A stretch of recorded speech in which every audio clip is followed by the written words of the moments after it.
Bienvenue dans ce débrief solo numéro 11. Le concept est simple, j'appuie sur le bouton et vous savez tout ce que je sais sur un sujet en 10-15 minutes. Pour ceux qui ne me connaissent pas, moi c'est Mathieu Bernard, je suis le créateur de ce podcast, Bonne Réputation. Je suis aussi coach en personal branding pour des fondateurs ou des dirigeants qui veulent se positionner, construire une communication sur laquelle ils parlent en leur nom et communiquer par exemple sur LinkedIn pour installer leur autorité et faire rayonner leur entreprise. Et en fait, après plus de 110 personnes, dirigeants ou managers accompagnés, je constate que tout le monde a les mêmes problèmes. Globalement, je passe ma vie à me répéter. Donc l'idée de ce petit épisode, de ces épisodes débrief, là j'en fais depuis quelques mois maintenant, c'est de vous partager ici de manière concrète et efficace ce que je répète tout le temps. Voilà, de manière structurée, au moins c'est là. Et donc là, c'est parti pour ce débrief sur les 5 leviers psychologiques à activer dans vos contenus pour vendre des prestations de services à plus de 5 000 €. Donc, ce qu'on appelle des prestations high ticket, qui sont pas des achats d'impulsion, mais qui nécessitent un temps de décision long. Et donc, ça va nécessiter des contenus qui font avancer les gens, les prospects sur le parcours de décision, qui peut durer jusqu'à parfois 6 mois, même 1 an. Et le but, c'est de faciliter la vente en rendez-vous. Généralement, à plus de 5 000 €, il y a forcément un rendez-vous et une interaction. Donc voilà, c'est à la fois faire avancer les personnes sur leur chemin de décision pour générer un rendez-vous et faire en sorte que quand elles arrivent en rendez-vous avec vous, elles ont eu les infos nécessaires pour que vous ayez quasiment plus à faire de vente en fait. Elles sont déjà convaincues. C'est ça la force d'un bon contenu. Et donc potentiellement supprimer même la négo. Donc voilà, là ce que je vais faire, c'est que je vais vous présenter moi les 5 leviers psychologiques que qui permettent en fait d'inverser le rapport de force dans vos contenus et surtout lors du rendez-vous et réduire, voire supprimer la négo et transformer le rendez-vous de vente en rendez-vous plutôt de validation, sans négo, de prix. C'est plus la personne dit moi en fait je veux bosser avec vous, c'est quoi les modalités et puis on valide si c'est bon pour le budget et le timing quoi. C'est normalement un bon rendez-vous un bon rendez-vous de vente si le contenu est bon, c'est validation du budget et du timing hein, et on y va quoi. Donc voilà, la promesse de l'épisode, c'est que je vais vous donner ces leviers avec tous les déclencheurs que vous pouvez intégrer dans vos contenus. On va parler d'appartenance identitaire, d'aversion au risque, d'empathie, de preuve sociale et d'autorité, hein. J'ai rien inventé, c'est des leviers qui sont largement explorés dans la documentation scientifique, notamment, enfin, ils sont explorés par les neurosciences, mais même avant, ils ont été théorisés notamment par Cialdini dans c'est son livre sur les 7 principes de persuasion. Donc voilà, je vous invite, enfin, voilà, ça vous fera un bon résumé pour ceux qui n'ont pas lu le bouquin. C'est parti. Donc, on va démarrer juste par juste un petit point sur le pourquoi on fait cet épisode et pourquoi pour vendre des prestations supérieures à 5 000 €, les contenus, en fait, doivent créer un certain cheminement dans la tête du client. Voilà, à partir d'un certain prix, je disais qu'il y a pas de il y a pas d'achat, d'impulsion. Donc en fait, il suffit pas juste de parler du problème et en fait, souvent on doit créer en fait un cheminement qui est, le suivant. C'est, je dois régler ce problème maintenant. Il faut que le client ou le prospect se dise: «OK, c'est maintenant que je dois régler ce problème». Il doit se dire aussi: je peux pas le faire moi-même en fait, c'est trop risqué que je le fasse moi-même, ça va me coûter trop d'argent, trop de temps, je peux trop perdre en fait en ressources. Hem, il faut que la personne se dise aussi, cette personne comprend ce que je vis en lisant vos contenus. Il faut aussi qu'elle soit rassurée, qu'elle se dise: «J'ai déjà aidé des personnes qui sont confrontées au même problème». Et ensuite, il faut qu'elle se dise: il y a de fortes chances qu'elle m'aide à régler ce problème efficacement». Donc voilà, c'est les 5 choses que la personne doit se dire. C'est ça le cheminement. C'est pour ça que ça prend du temps. Je dois régler ce problème maintenant. Je peux pas le faire moi-même, c'est trop risqué. Cette personne comprend ce que je vis. Elle a déjà réglé, ce problème pour d'autres personnes et elle a l'air de l'avoir bien réglé et donc il y a de fortes chances qu'elle m'aide à régler ce problème efficacement. Donc pour que la personne se dise ces 5 choses, déjà, ça prend du temps et ça se nécessite, d'insérer dans les contenus des déclencheurs qui sont multiples et donc ça se fait pas en un jour. Je vais vous parler du coup des 5 leviers psychologiques, à activer, mais surtout des déclencheurs à insérer dans vos contenus pour activer ces pensées-là chez les personnes. Le numéro un, c'est l'appartenance identitaire. Ça veut dire que, le déclencheur là, ça va être la visualisation d'un statut social, attrayant, souvent plus élevé. C'est-à-dire que, la personne, va se dire: «Les gens qui ont résolu ce problème font partie de tel groupe» et le fait, d'appartenir à cette tribu des gagnants est un ressort, de motivation ultra puissant chez les gens. Par exemple, pour vendre un programme santé ou remise en forme à un dirigeant, on lui montre la vie de dirigeants en forme, bronzés, en bonne santé, avec du temps pour leur famille, un business en croissance et ça revient, vraiment au b.a-ba du marketing. On va parler des bénéfices plutôt que des fonctionnalités techniques de l'offre et en fait, là, ça va créer le truc de: «Je dois régler mon problème maintenant parce que je veux de manière identitaire appartenir à cette catégorie de gens qui réussissent, qui sont en bonne santé». Donc ça, voilà, c'est le levier de l'appartenance identitaire, c'est le plus puissant pour motiver les gens. C'est je veux, en termes d'identité, avoir cette identité de personne qui est bronzée, qui réussit, qui est mince et dont sa boîte tourne bien parce qu'elle a de l'énergie. Et donc là, pour déclencher, ce truc-là, il faut qu'on fasse visualiser un statut social plus élevé. Et donc les types de posts LinkedIn pour déclencher l'appartenance identitaire, ça va être un case study de réussite ou de résolution d'un problème client. Et donc là, bah, voilà, le copain l'a fait, je veux la même chose que le copain. On peut créer, des types de posts portraits de gens qui ont réussi aussi ou de portraits, de gens connus. Ça peut être des références culturelles connues.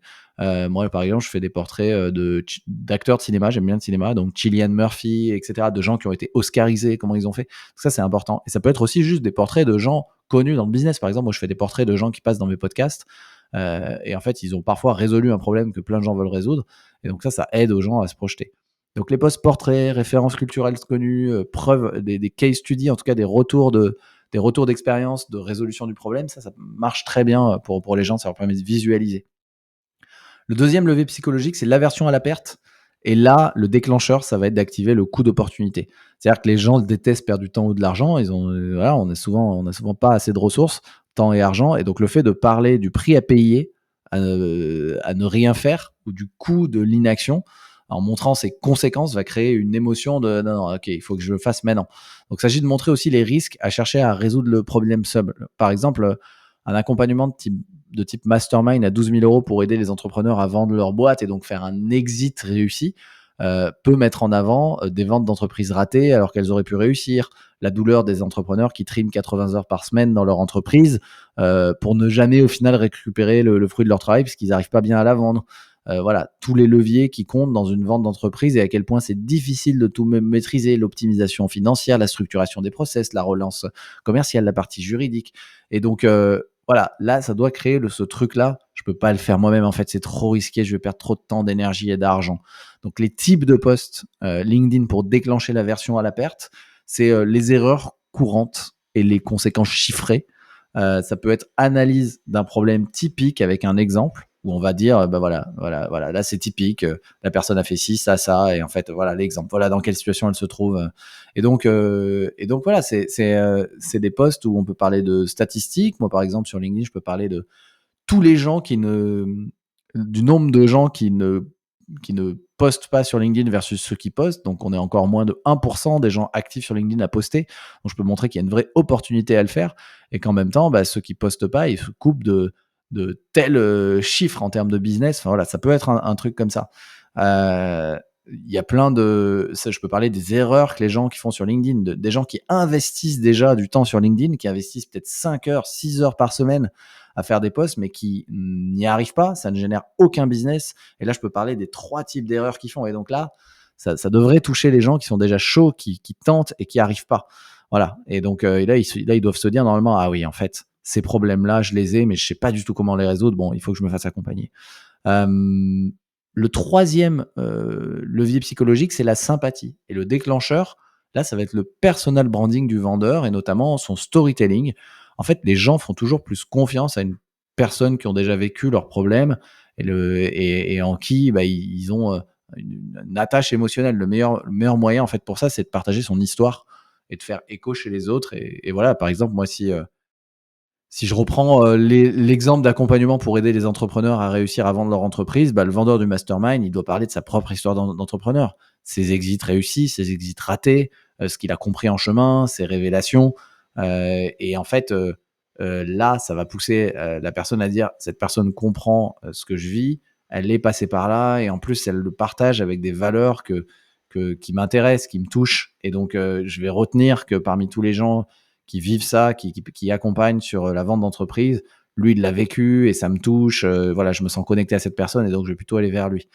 Les types de posts LinkedIn pour déclencher, cette, cette sympathie, pardon, c'est des retours d'expérience concrets ou, des partages de leçons et d'apprentissage. Par exemple, moi, je peux raconter, que, ma newsletter, aujourd'hui, j'ai une newsletter et je peux dire, ma newsletter, elle a stagné, pendant 1 an et j'ai pensé à abandonner plusieurs fois, parce que c'est très long, c'est très dur et elle a décollé depuis que j'utilise cette nouvelle structure et je peux débriefer ce que j'ai appris et quelle nouvelle structure j'utilise et qui a fait décoller ma newsletter. Là, pour tous les gens qui galèrent à lancer une newsletter et qui abandonnent et cetera, moi, je débriefe de manière chiffrée, que j'étais bloqué et je montre la preuve, je peux montrer le graphe des abonnés, que ça a commencé à augmenter le jour où j'ai, fait telle et telle structure. Là, potentiellement, ils peuvent se dire: «OK, c'est sincère, c'est vrai, il est passé par là, il a continué, il a craqué le problème et en plus, il me montre la preuve. Par contre, même s'il me débriefe la structure et cetera, je vais peut-être pas forcément y arriver tout seul, je vais l'appeler». Donc voilà, ça c'est un truc, en termes voilà, je peux partager mes difficultés et ça peut créer aussi un capital sympathie de d'oser le faire. Hem 4e levier, la preuve sociale, levier psychologique très important. Le déclencheur, ça va être, de mettre de la comparaison ou du FOMO, du fear of missing out. En fait, il y a rien de plus puissant que de montrer aux gens, les résultats concrets obtenus par leurs semblables.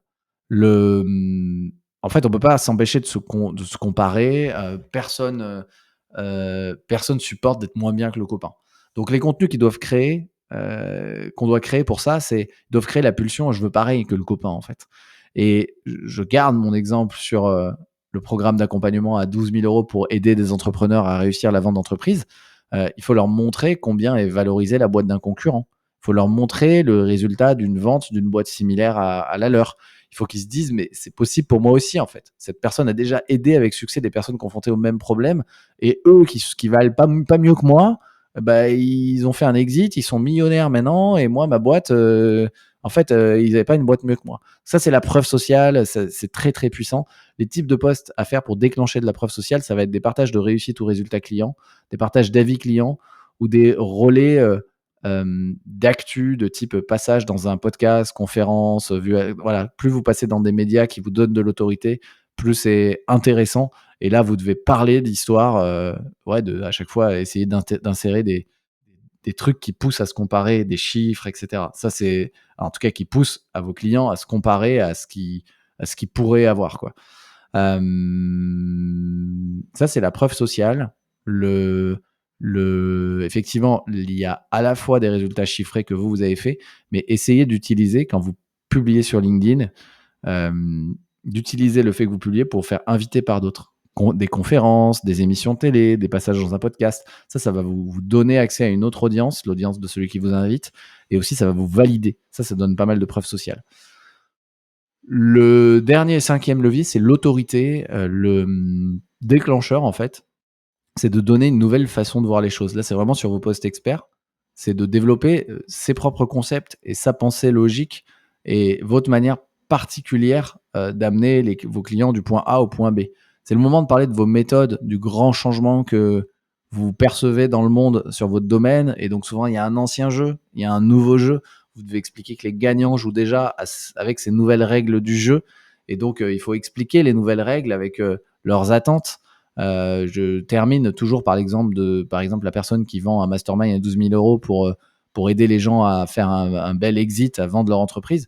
Pour convaincre les gens, il va devoir parler de sa méthode. Il va dire: «Voici la méthode des 4 S pour vendre sa boîte et voilà en quoi elle s'oppose aux méthodes traditionnelles et elle est, beaucoup plus efficace dans le monde actuel pour, arriver à vendre son entreprise».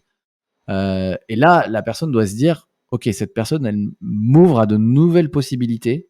Il y a de fortes chances qu'elle m'aide à gagner. Franchement, je pensais, ne pas pouvoir, accéder, à ces nou enfin, accéder, au fait de vendre mon entreprise et avec ces nouvelles règles, ça me parle, il a l'air d'avoir une vision différente, on va essayer, quoi». Et donc, Là, c'est vraiment votre opinion, votre point de vue qu'il va falloir développer et vous pouvez le décliner pour déclencher, cette autorité dans des posts LinkedIn où vous parlez de concepts experts, de vos modèles de pensée. Vous pouvez donner des mini guides, des méthodologies et ça, là, faut pas avoir peur de donner un peu son savoir. Généralement, si les gens, si ça aide ou si ça crée le petit tilt chez les gens, ils vont se dire: «OK, il faut que j'aille lui parler». Voilà, pour récapituler, on a vu vraiment 5 leviers et 5 déclencheurs. Premier levier, l'appartenance identitaire où le déclencheur, on va faire visualiser un statut social potentiellement un peu plus élevé. Je veux appartenir à telle catégorie de gens. Deuxième, c'est l'aversion à la perte où le déclencheur, c'est le coût d'opportunité. Ah non, ça va être trop cher pour moi, c'est trop risqué que je le fasse tout seul.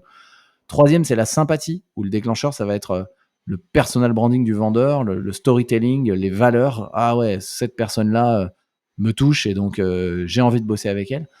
Quatrième, c'est la preuve sociale, où en fait, déclencheur, ça va être la comparaison ou le FOMO, se dire, ah mais non, mais là, si lui, s'il a réussi à résoudre le problème de cette personne qui vaut pas mieux que moi, pourquoi pas moi, quoi. Et le dernier, c'est l'autorité, c'est le déclencheur, c'est une nouvelle manière de voir les choses, c'est tiens, en fait, là, il est en train de me dire un truc, j'étais pas d'accord, je pensais que c'était impossible pour moi parce que je comprenais pas ce que me disaient les gens qui me cherchaient à vendre des trucs jusque-là, mais lui, il me présente un truc où ça m'a l'air possible, quoi. Ça a l'air un peu différent. Et donc, voilà, l'autorité, c'est appuyer son point de vue et plus c'est différent du point de vue traditionnel sur votre expertise, plus ça va créer l'effet AA chez les gens. C'est tout pour ce débrief sur les leviers psychologiques. Pour l'avoir en format écrit et intemporel, vous pouvez cliquer dans la description sur un lien d'un article que j'ai fait, qui est en fait ma newsletter, le carnet de Mathieu, dans lequel je fais des débriefs complets, concrets, avec des exemples. Donc le lien est dans la description, ça c'est dans ma newsletter. Vous êtes déjà plus de 4500 et merci beaucoup d'être autant à me suivre sur ma newsletter. Si ça vous a plu, partagez cet épisode à quelqu'un de votre entourage que ça pourrait aider. C'est le meilleur moyen d'aider le podcast. Vous pouvez sur votre plateforme, Spotify, Apple Podcast, mettre 5 étoiles. Ça prend absolument 5 secondes et ça aide beaucoup le podcast aussi. Et ce qui me fait très plaisir, c'est si vous me faites un retour, par exemple sur LinkedIn, en message privé sur un épisode. Moi, je réponds à tous mes messages. Ça me fait toujours très, très plaisir. Voilà, mon métier, c'est toujours coach en personal branding pour entrepreneurs et dirigeants. J'accompagne 6 personnes maximum en même temps et donc écrivez-moi aussi sur LinkedIn si ça vous intéresse. C'est là généralement que j'échange avec tout le monde. Le lien de mon LinkedIn est dans les notes de l'épisode. J'ai aussi le lien de mon site si vous voulez bosser, qu'on bosse ensemble et il n'y a plus qu'à vous dire salut, à bientôt. Ciao, ciao.